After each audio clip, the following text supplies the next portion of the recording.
योजना को लेकर इतना विरोध क्यों हो रहा है? बीरेन जी, go ahead. Okay Pandey ji, तसल्ली। रोजगार हमारे देश की एक बहुत बड़ी चुनौती और समस्या है। हर घर में आप देखेंगे कि बच्चे बेरोजगार बैठे हैं। माँ बाप दिन रात इस चिंता में रहते हैं कि बच्चों की अगर नौकरी लग जाती तो इनका भविष्य अच्छा हो जाता और हम भी सुकून से रहते घर पर। हमारे देश में सेना भर्ती, पुलिस भर्ती ये एक बहुत बड़ा माध्यम है बेरोजगारों को, युवाओं को रिक्रूट करने का। अग्निवीर के बाद जो ये बवाल मचा है, अगर हम थोड़ी सी नज़र इस पर डालें कि हमारे यहाँ भीड़ बहुत लंबी है। अग्निवीर के जो फार्म निकलेंगे, क्या उसको भरने वालों की संख्या लाखों करोड़ों में नहीं होगी? ब्रजेश जी, जिस प्रदेश में देश में संविदा की नौकरियों के लिए जो 1 साल की होती है, वहाँ 3 से 6 महीने तक का वेतन ले लेती हैं एजेंसियाँ और लोग काम कर रहे हैं। वहाँ 5 साल की नौकरी करने के लिए बहुत सारे युवा चले जाएंगे। ये ज़रूर है कि सरकारी नौकरी जब लंबी नौकरी होती है तो लोग गलत काम करने से डरते हैं, भ्रष्टाचार करने से डरते हैं कि नौकरी चली जाएगी तो बाल बच्चे क्या खाएंगे। 5 साल की नौकरी में हो सकता है कि लोग बहुत चिंता न करें, युवा रहते हैं। लेकिन जिस तरह से उनको समायोजित करने की बात कही जा रही है, उसमें बस एक खटका लगता है कि जब भूतपूर्व सैनिक कल्याण निगम में आप जाइए तो देखिए तमाम सैनिक बेरोजगार बैठे हैं और जहां सैनिक ड्यूटी पर लगाए गए हैं वो या तो गेट का फाटक खोलते हैं या साहब के कार का फाटक खोलते हैं, इतने तक रहता है। उनकी भी नौकरी देश की सेवा करके जो आया है, कोई बहुत उच्च कोट की नहीं मिलती उनको।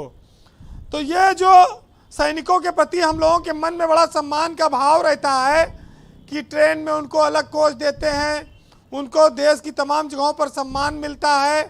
लेकिन जब वो भूतपूर्व सैनिक हो जाते हैं तो उनका सम्मान, एक गेट पे एक कमरा बना देते हैं कि सुबह शाम गाड़ी आवे तो गेट खोलो और उसी कमरे में बैठे रहो, गर्मी में, पसीने में, जाड़े में, बिना पानी और शौचालय सुविधा के।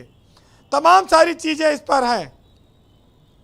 चुनाव आता है, 5 साल में नेता जाता है, वोट मांगने, कहता है कि बेरोजगारी और गरीबी बड़ी समस्या है, वोट डालिए, और जब वोट पड़ जाता है तो इस पर उससे सवाल नहीं पूछ सकते आप देखिए कि 10 लाख नौकरियों का ऐलान हुआ है केंद्र सरकार की ओर से। उसके बाद से ये अग्निवीर का मामला गरमा गया है। अग्निवीर भारत जैसे देश में जरूरी है, चलिए आ गया, मान लिया, लेकिन कुछ कर्मवीर भी ले आओ। जिस देश में पैदाइश इतनी ज़्यादा हो, उस देश में जनसंख्या नियंत्रण के लिए कानून क्यों नहीं आ रहा है?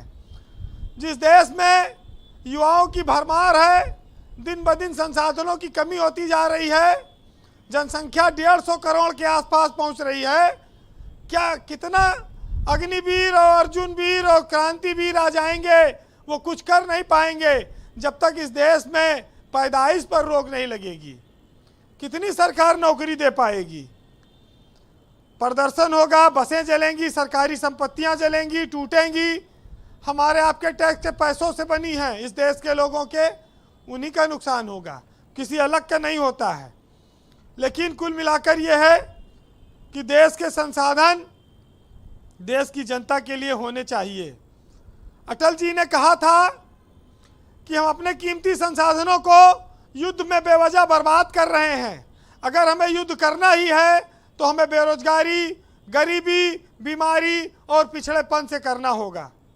बहुत सारी बातें लिखी गई हैं हमारे यहाँ शास्त्रों में, लिखा गया है कि कर्म करो, फल की चिंता न करो। तो एक बदमाश आदमी ने उसके सामने लिख दिया कि फार्म भरो, नौकरी की चिंता न करो। ऐसे ऐसे चीज़ें लोग लिखते हैं कि हंसी आती है, और हंसी व्यवस्था पर आती है कि एक सरकार कितने चमत्कार कर सकती है।